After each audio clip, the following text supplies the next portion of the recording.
It is the final race day of the season. Welcome to Zandvoort for the last round of Fanatec GT World Challenge Europe, powered by AWS Sprint Cup. And it promises to be a very dramatic day. Qualifying for the final 1 hour race is about to get underway. It's been a very wild and wet and windy weekend thus far, and it's just as gusty a morning as it was yesterday. Championships on the line, and a lot of the outcome of the race is going to hinge on this crucial 20-minute qualifying session. David Addison and John Watson trackside as the fast lane opens in the pit lane. The cars are getting themselves ready to venture out, and the hardy fans in the grandstands have seen themselves on the big screen. But John, it is again a very chilly, very blustery morning. One word would sum it up for me: it is perishing. And look, you can see racetrack damp, lots of sections here. Here's the Zandvoort racetrack, 4.3 kilometers, 14 turns through the sand dunes. Not much sand being blown onto the track today, which is one of the features on this circuit. Anyway, perishing both in terms of ambient temperature and track temperature. So those that are going to go out to qualify for Q2 are going to be facing difficult conditions. Now, we've had a sprinkling of rain as well this morning, but it's so blustery that the rain is soon blown away and the track is pretty dry now. As far as the overall championship is concerned, after a win yesterday, Mathieu Drudi and Riccardo Fella have assumed the advantage over Raffaele Marcello and Timo Bogoslavski. We had a rare error out of Lello yesterday. He slithered off the road on the first lap of the race, and they rebuilt the race to finish fourth, which was a good effort. Dries van Voor, Charles Weerts third in the standings. It is therefore very unlikely that they're going to be able to do 4 in a row, but they have at least had a race win in a tough season. Dries van Voor just not as happy in the BMW as he was with the Audi. Now, Timo Bogoslavski is going to qualify this morning in number 88, and the pressure is on. Indeed, and I mean, the reality is with ambient being so low, track temperature being so low, you're going to go out, you're going to have 30 cars on track, so you've got to find a clear space, but you want to do that in conjunction with getting your tyre up to an operating temperature, and the best way to do that is fundamentally just stay out. And that might offset the regular qualifying sort of routine of going out on a new set of tyres. First flying lap is normally your quickest, maybe your second might be very close to it. But these conditions are going to mean just stay out, just build that temperature, and hopefully by the time you get up to a modicum of operating temperature, you might find a clear lap. So there, the pit lane, which includes the number 18 Lamborghini that was damaged in qualifying yesterday, but did make the race. And today, Harley Horton, the Stockport teenager, will qualify it. His GT3 debut was made yesterday, and he's been very rapid in the past in Ginettas and racing in the Nürburgring Long Distance Series this year. Charles Weerts then in BMW number 32. You've got Maxime Martin in 46, the car that finished third in the race yesterday. And Maxime had a very, very good drive. Yesterday was a win, as I said, for Riccardo Fella and Mathieu Drudi. They led up to the pit stops. It was a slow stop. They lost the lead to the Ferrari of Albert Costa and Thierry Vermeulen, but they fought back, retook the lead, won the race. Vermeulen and Costa were second, Martin and Rossi were third. Frank Bird, back in the championship, was the silver winner yesterday with Jordan Love, and Frank will qualify the car this morning.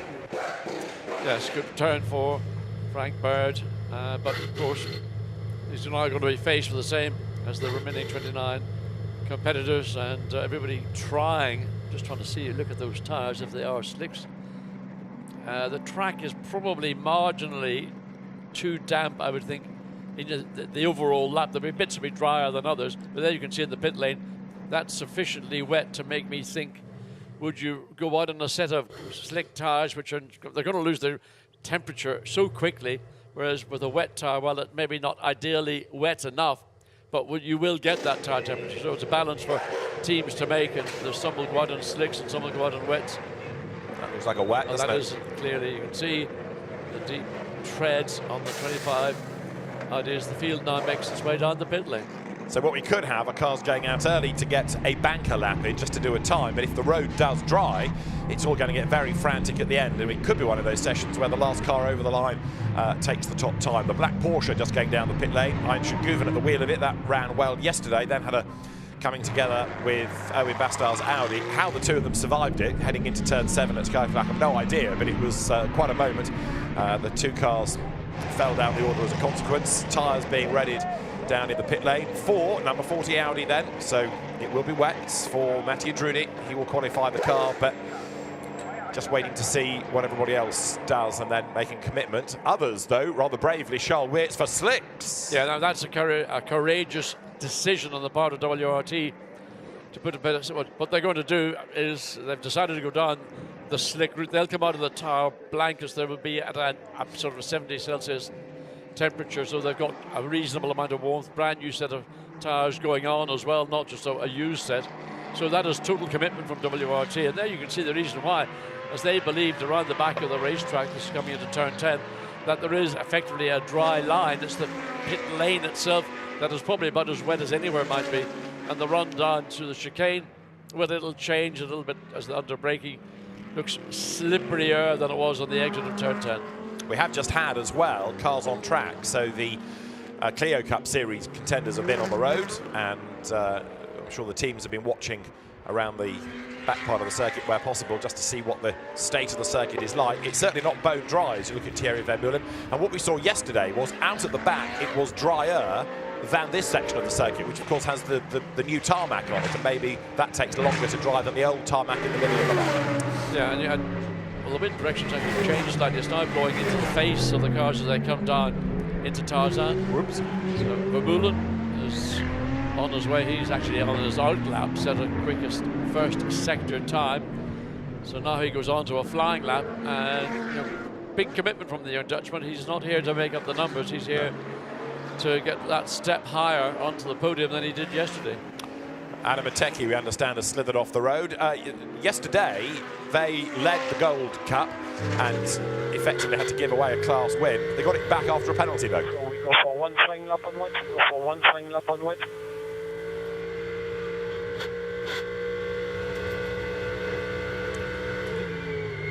So one-time lap on wets, Boguslawski. And then they might go to slicks and see what they can do on a separate compound. So a banker lap being put in just to finish the gold point. So DeFalco and Panis were the winners thanks to their teammates, but then they got a penalty for contact going into a full course yellow period. So in the end, they fell to fourth in gold. Adam Ateki and Cesar Gazo got their first win of the season. And it means that going into this race, gold is a lot closer in the championship than we thought it was going to be. Well, Vermeulen coming into the chicane, slipping and sliding.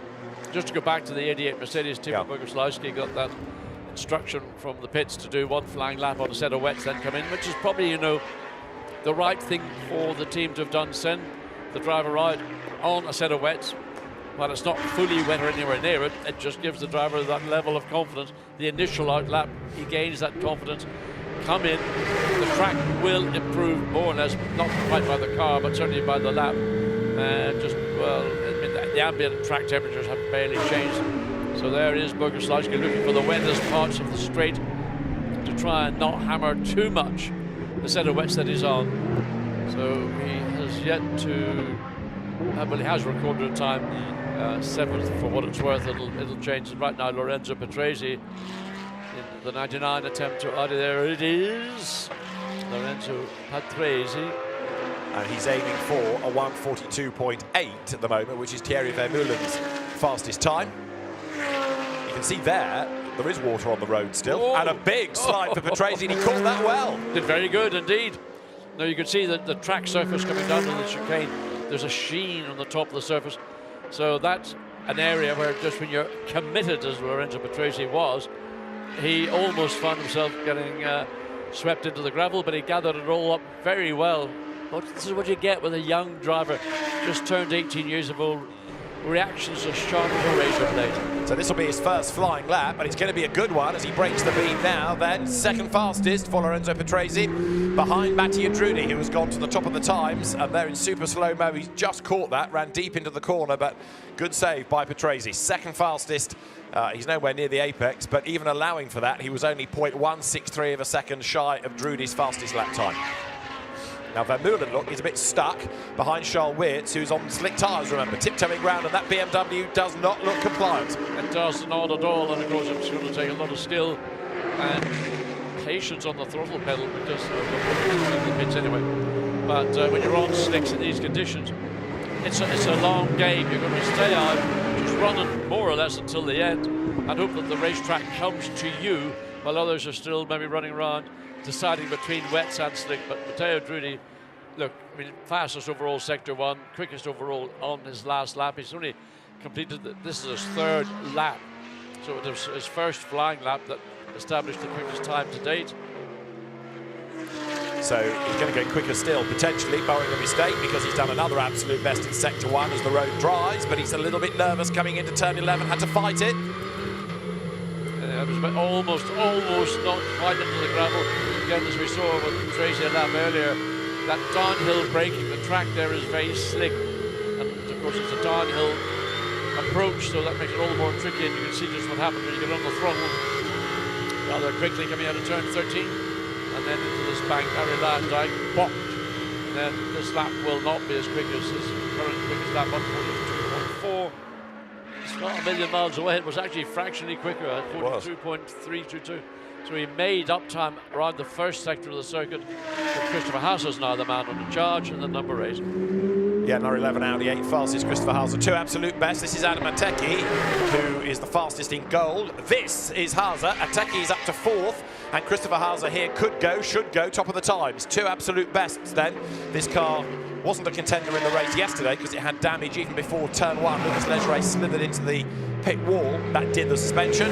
Then it's going well this morning, and Haase breaks the beam to go fastest with the absolute perfect lap of 3 purple sectors. Yes, absolutely outstanding, Boguslawski.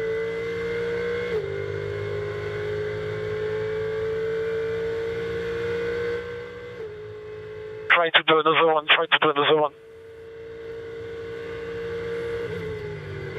So, Timo Boguslawski into Taj, and oh, whoops-a-daisy.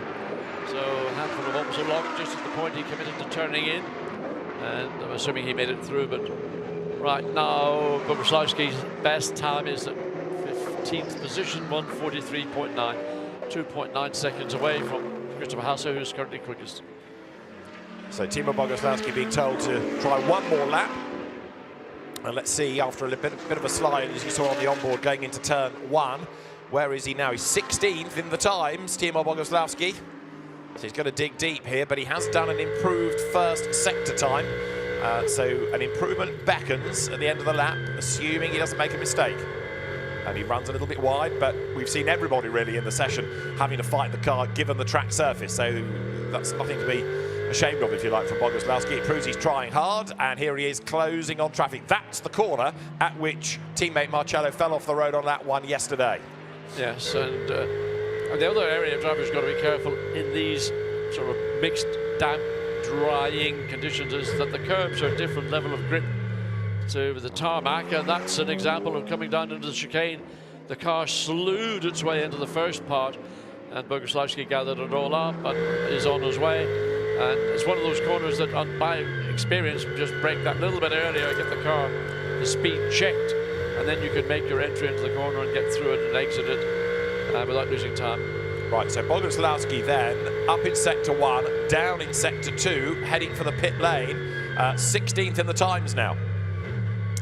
Yeah, that's Kellen Williams in the BMW at number 30 has popped up into 15th, so let's see what Boguslawski can do. This is the view coming into the chicane, and just, there's no grip there at all, and just waiting for the speed to scrub off, which is what it was more or less. It was like skiing down a slope where you side slip the way down the slope. Well, that's what the Mercedes was, side slipping its way into the chicane. So that's the car second at the moment, Mathieu Drudy behind the wheel. The car that is slowest, number 44 Porsche of Ayanchen Guven, but it's just gone back out, and I think now Guven's going to be a man to watch. This car is in the hands of Benjamin Goethe, the Garage 59 McLaren. It is 25th in the times. Another Pro Cup entry. Charles Weirt's 26th. So as the road dries, I think you can anticipate quite a shuffle of times. The order is Haase, Drudy, Patrese, Vermeulen, Ateki, Martin. How much are you able to improve on the weight? How much are you able to improve on the weight? I don't know. How this was nice. It's on the first sector, and at the first sector is too big weight, I don't know. There's only 4 laps now. There's only 4 laps now. So Boguslawski being encouraged to see whether he can go back out and go quicker, saying about one of the sectors being very wet still. but it's really the confidence in the driver, isn't it, as to whether he's going to be able to do it. I think that the confidence is actually the one word that is most appropriate for the 88 Mercedes. If you haven't got that confidence, particularly we saw just coming down into the chicane how easy it is to lose grip. So Boguslawski now in 16th position, and that car needs to retain their championship hopes to be at least into the top 10, ideally top 6. Maxime Martin in the 46 BMW he shares with Valentino Rossi. He's got faster sector time overall in sector 2, but that's not been beaten by Adam Ateki in the Audi. There is the Porsche still the slowest in the field.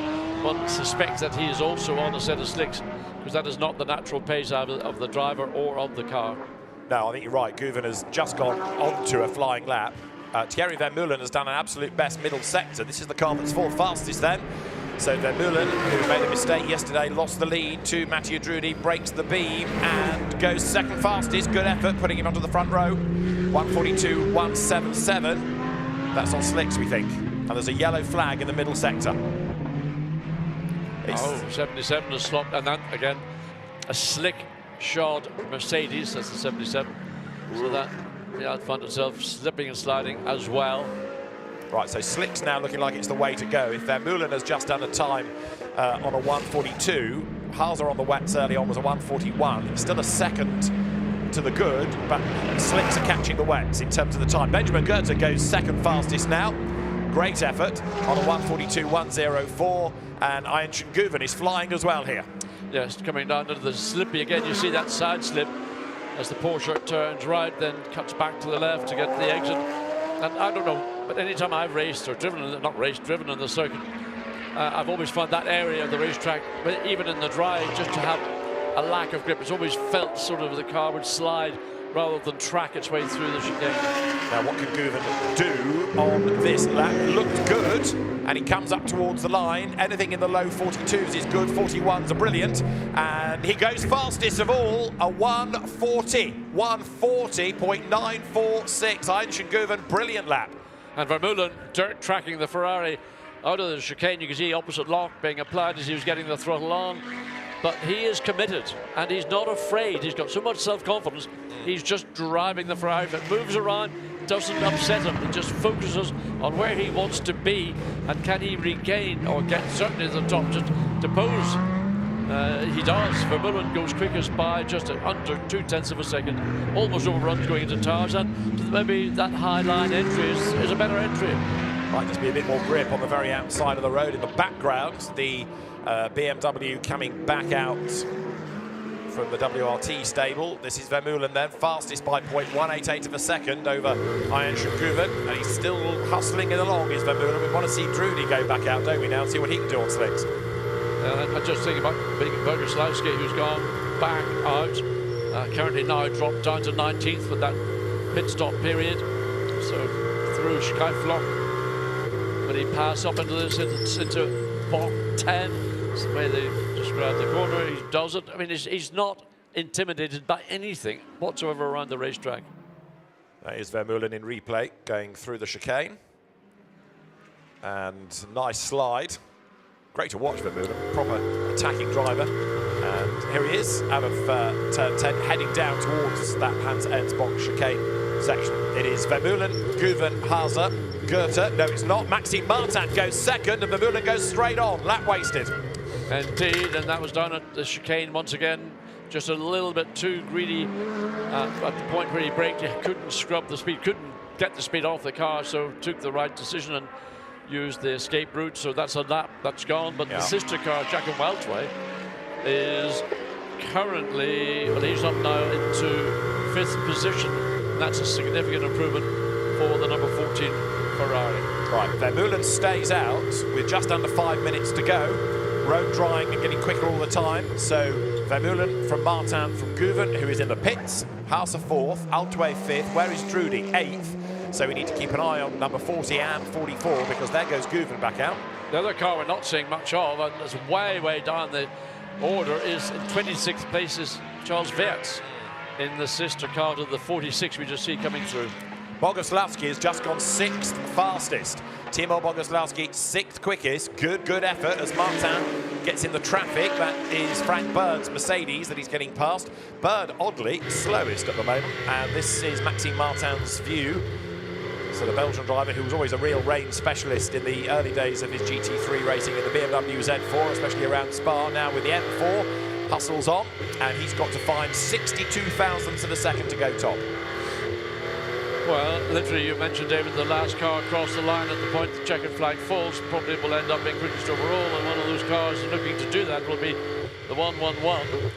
Dean McDonald, JP Motorsports McLaren, that's currently 25th, but got purple now in Sector 1. And in Sector 2, purple, Mathieu Trudy, who is on his way up towards the line. There's the Audi then about to break the beam, and what does that do for the lap? It puts him on pole position, which is exactly where he needs to be. Trudy goes quickest. No, he doesn't. The BMW directly behind. Callan Williams has got quickest overall. I mean, you can barely get the sentence finished before somebody's gone and beaten the time. So Boguslavski is down to 8th in the times, and he's had a moment at Tarzan as well. He got distracted, I think, by watching the car directly ahead of him. And rather than focusing on what he was doing, look at the sprint around the Martin. Brand new set. Is that a brand new set of slicks that's gone on to the 46? Wow. Maxime Martin really wants to get that BMW currently in the second row of the grid up into the front row there. Mathieu Trudy continues on. He's also got to find his way up from 5th to 1st.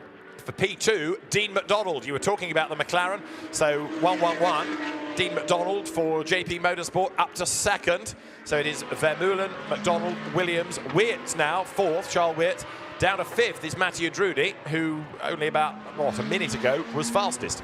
Martin is 6th, Guven is 7th, Hauser 8th, 9th Altway, 10th is Boguslavski. 2.5 minutes remaining, so there'll be this lap and one further lap.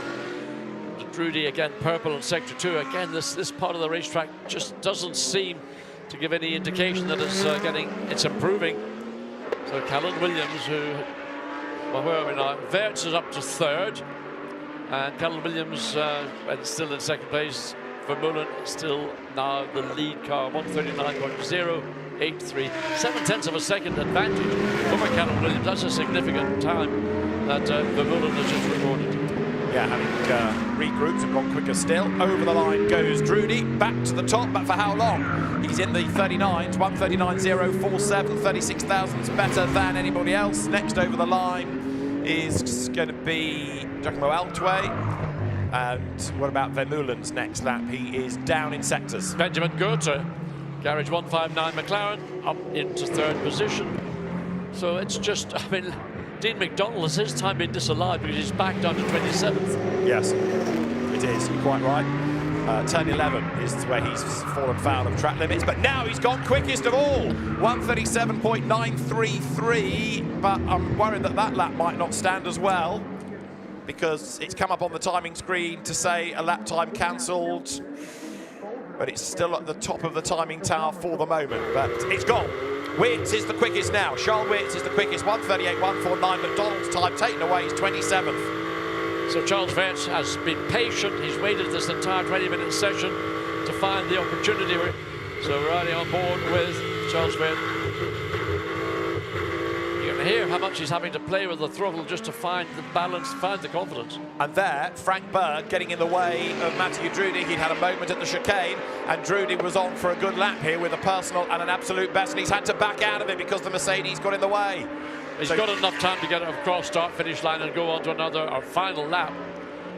So Charles Weerts quickest overall by 8/10 of a second from Mathieu Trudy, who lost that opportunity, but Trudy will now get that opportunity with one final lap. Benjamin Goethe also looking very quick indeed.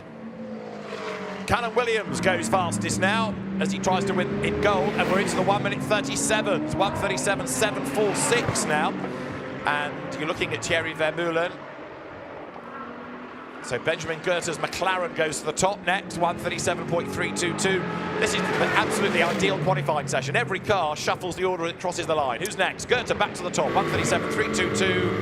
Over the line goes Weerts. And 3rd fastest for Charles Weerts, 137.913. So the session is now over, but people on the lap, and there's one driver who will be looking to make progress. is currently in 9th position, Timo Boguslawski, behind the Porsche. So that's a quick car, and he can get a bit of a draft from the Porsche. As they come off the bank, turn 14, follows it all the way down across start finish line. Boguslawski, has he improved, or he has up to 6th? So that's a good run for Boguslawski. Gets him onto the 3rd row of the grid, unless anybody behind who hasn't taken the checkered flag improves even further. Now, where in all of this is Mathieu Drudi? He's 8th. He's behind the Mercedes, which is somewhat surprising. Benjamin Goethe ahead of Maxime Martin, up to 2nd. Callan Williams is 3rd. Wirtz 4th. Vermeulen 5th. Boguslawski 6th. Altway 7th. Drudi is the one to watch, 8th fastest, and he's down in the sectors. It ain't happening for him. Mathieu Drudi almost looking like he's backed out of this lap, and 8th is going to be a big, big disappointment. I think he's pitting, isn't he? Well, he's certainly carrying enough speed that he could continue the lap and take the flag, but you're right, he's pitting. But Benjamin Goethe has gone purple sector 1, personal best sector 2. He improves even further. So Giacomo Altway fastest, 1:37.189. Goethe ends up 2nd, and Frank Bird 5th. He was languishing at the bottom, but 5th fastest for Frank Bird. So in the end, Dean McDonald, after losing lap times, he's the one at the back of the grid. And that'll be a real kick for Attempto, because they are only on the 5th row, and they're behind, albeit by 1 place, but they are behind Timo Boguslawski, and that's a real surprise. Yes, it is, and I think that lap that Mathieu Drudi, he came up behind the 77 Mercedes, and that compromised that particular lap. And then the final lap that he had, he just didn't seem to have any more pace to come back to challenge for the front row of the grid.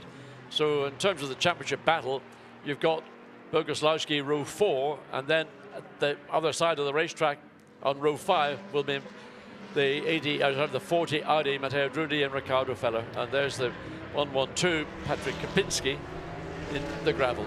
Right at the very end of the session as well. So Krupinski off the road at the Tarzan hairpin. Snatch vehicle's on its way to retrieve him.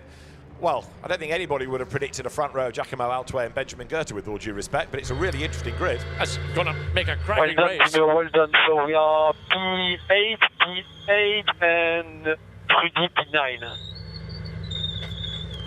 So Boguslawski gets the news from the team as to where he is and where the championship rivals are. Sets us up really nicely, doesn't it, for the race? Oh yeah, man, you couldn't wish for better, because you're going to have the 2 protagonists on the sort of 4th, 5th row of the grid. So they're in the part of the racetrack where they would like to not really be. They want to be further up the grid. Giacomo Altway takes pole position for the last round of Sprint Cup ahead of Benjamin Goethe and Maxime Martin.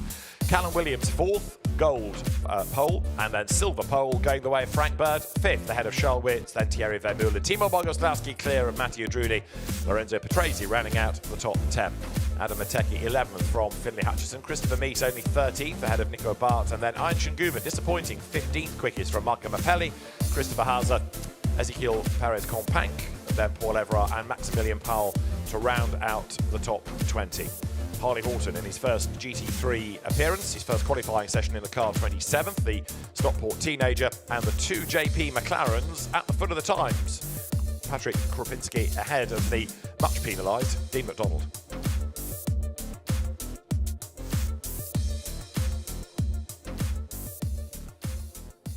So we thought it was going to be a dramatic session. Was it ever? Callan Williams then, gold pole, important because there's a point for that. That's going to help within the championship battle as well. And the opposition, number 9, Audi, only 23rd. So they've certainly got themselves well clear in terms of a grid position. And that's the fastest car, Giacomo Altway, who's always been a gun when he was in Lamborghini Super Trofeo racing, when he was in Italian GT or the International GT Open races. Really, really good effort that. And fastest by 12 thousandths of a second, that's all. Yeah, the car has been quick here all weekend, not just the 14, but the 69, the sister car. Valentino Rossi, he looks delighted yet again. He was over the moon when he was on the podium yesterday, so again the 46 will be starting on the 2nd row of the grid. Gives them a much better start position than they had for Saturday's race.